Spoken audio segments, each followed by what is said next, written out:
Live ça bien, toujours solo là. Bon, les magiciens, toujours au bonsoir. Bonsoir, Taba. Bonsoir.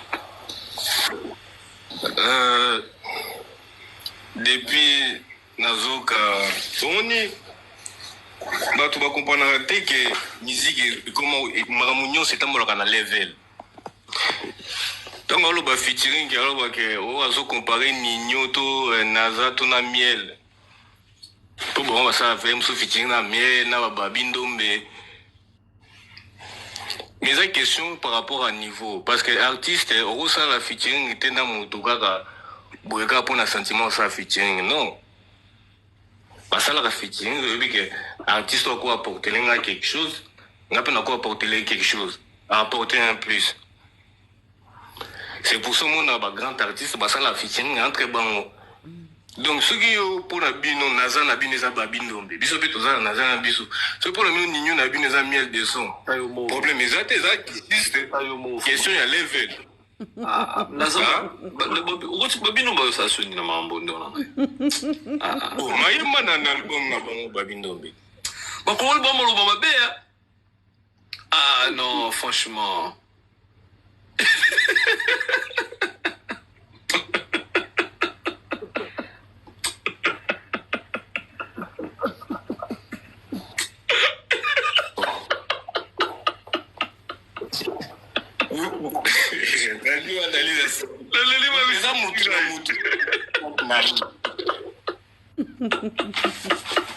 Donc, bino so bozana babindo mbebi so tozana Naza. Donc, eza bongo, eza par rapport à niveau parce que Naza betaka ba Bercy, Naza ozo comprendre, eza bongo. Donc, quand on moni Naza beti Bercy a invité Fali.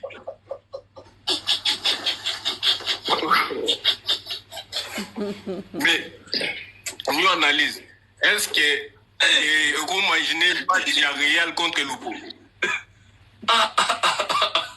Mais pourquoi on a dit nous analyse, vous y a une minute. Non.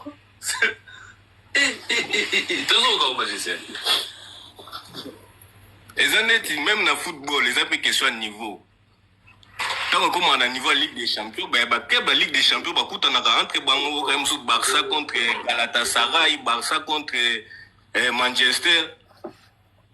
Mais jamais au monde Real a bet un match contre Lupopo. Ou peut-être un match organisé, tu peux si on est au Messana, tu peux si 10 millions, tu bet un match contre Lupopo. Sinon c'est impossible Bakutana. Parce que Bazo bet un niveau moroté. Maramounion c'est un mola bon. Et puis, tu es dans l'histoire de la musique, comme un artiste invité le roi Fali. Parce que Fali a plus invité dans le featuring que le featuring où il y a Bengabat. Parce que Fali, cet album, le featuring est dans l'album Tokos. Aussi, droit chemin, contrôle, formule 7, les deux power. Le featuring est dans balé à Kotanga. Ouais, la majorité de la musique est Fali. Mais so tel ba featuring nyonso ba Nino abenga na album na ye ba MHD ba benga na album na bango ba ze belé ba Nigérien ba benga na album na bango ba ze belé. Donc il est plus demandé qu'il y a demandé ba featuring. Déjà football on l'a ba parce qu'on a plus à démontrer. Il est plus demandé qu'il y a demandé. Donc poto silisa na Stade de France. En fait, quand on sous na bango réalité, bah comment la réalité il va se rendre compte que fallait on peut garder ta Stade des Martyrs, fallait aura tout monde na batala la tana ba nini kaka tout monde a oleka na ba bandala emsu batumsupe ba defane ba mbati batumsupe ba defape ba li papa maman moko ba mon a beta Stade de France mais batumsu ba réaliser. C'est pour ça, ils ont ça la choc. Et puis, il y a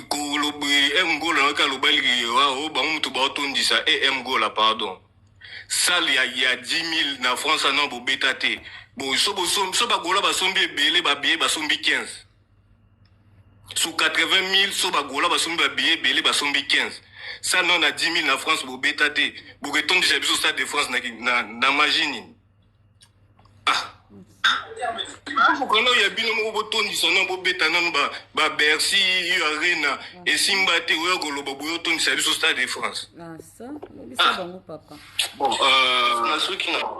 bato ba commentaire wa bomanga fort botika biloko magicien de lo mo et qui na ba commentaire ba ndiko mo botika ba biloko na bo comparer ba artiste ndiko apesa vie na ye eza vie na ye bato ba commentaire s'il vous plaît taba nga mapuna nga na amuna naza za lola babindo mbeshi bango donc mutuna mutu aza na chemin na eza bongo tumba bongo papa Clara Sikanga France côté ebima bato bazaka mibale ka likolo no place ofanda wana basaka baje ya baballon babike artiste mosusu kota tomona yo oyo atoboli balo alobi okobeta Stade de France te parce que ozokoka te banini na minute oyo siko biso siko toyeli bango date mosusu kota tomona yo tokomika bongo mikolo date mosusu kota tomona yo daba na mataki ya nayebisaki oke Stade de France wana c'est possible peut-être beta omi balé wana kuta va kutu fala bimisa ba date donc ce que to mo yoka ke tozo risquer pe batia deuxième date eza isengo pona biso dans la minute biso to komika rolo baka date mususu kota to mona yo donc na biso komika ya mwana ko ni banka bolwana bino bozo lexa yango karate bandona ngai omoni wana eza biloko mobe biso rotika na mutu poto yanango un jour date kobima dans le rôle la date ezo ebimi yango siko ba wana bango ba sala yango pe biso to yeli bango ke date mususu ekota to mona poto mona ye na loba boye omoni bato ba critique Fally ngana zala besoin vraiment bato wana bazala kaka isala nga bien bato nyonso ba critique Fally ou ba finga Fally na pe na sambela pe na njambi bazala wana il faut pas vivre longtemps parce que ceux qui vont vivre longtemps vont souffrir peu longtemps parce que bazo mona muto bango bazo critiquer muto wana bazo linga et muto wana ba linga kate azo kende liboso donc et osala bango pasi donc yomoni neti bato le roi batonto do batonto prono bato misusu wana bato s'il vous plaît pour le sema mutu ngoni ba mikolo ba landa biso Chris s'il te plaît tanga kombo ndeko bien ou epesa sa live pe goût bon nakanga komone bien ti donc bato ko ba critique Fally ngala besoin bazala wana ngolé franchement faut bazala wana faut botalaka ndenge Fally zo mata bino bozo kita oyebi dimanche tant to gagner et nazala vie na nga mobwe asinga Christo bima toke place mobwe place mo kutu et on a tchaki na mutema teke ba obeta Fally oyebi ba beti Fally pendant 45 minutes ta ba beti Fally pendant 45 minutes wana banjemba Fally esili c'est mabake beta musique ba David oyebi vena bisingani abi petit nanga bima libanda ya mboka oyoka elengi ya Fally na bive po no lobi bonga bino moi na Congo wana Fally aza munene to boite mais so peno lingo yeba pena grandeur en Fally encore plus bima libanda ya mboka oyebi premier album a Fally tangi bimara tanga zara na Nigeria oyebi na Nigeria pondule na yo beta na Nigeria il faut zala na Nigeria pena pondule na yo beta il faut zala donc Fally bimisa premier album ngana za na Nigeria na biso droit chemin zo beta ya jeté ta au moins na Nigeria so lingo yeba ndule zo beta parce que bango baza bata ba fake donc bango ba copiara donc ba fabrica ba seda Fally belé ya droit chemin ba fabrica on ndenge na bango parce que bango wana za ba jena bango so bimi kaka na alaba eza place mo ba teka ba DVD ba CD au moins na ba seda Fally tala ba seda Fally belé ya droit chemin wana premier album a Fally na Nigeria mais droit chemin na Nigeria so beta fort depuis jour wana ba tipo aza grand donc toza wana tozo c'est la deuxième date na biso mo pexo et ya to sepela merci Ntaba merci Chris Poupa les gars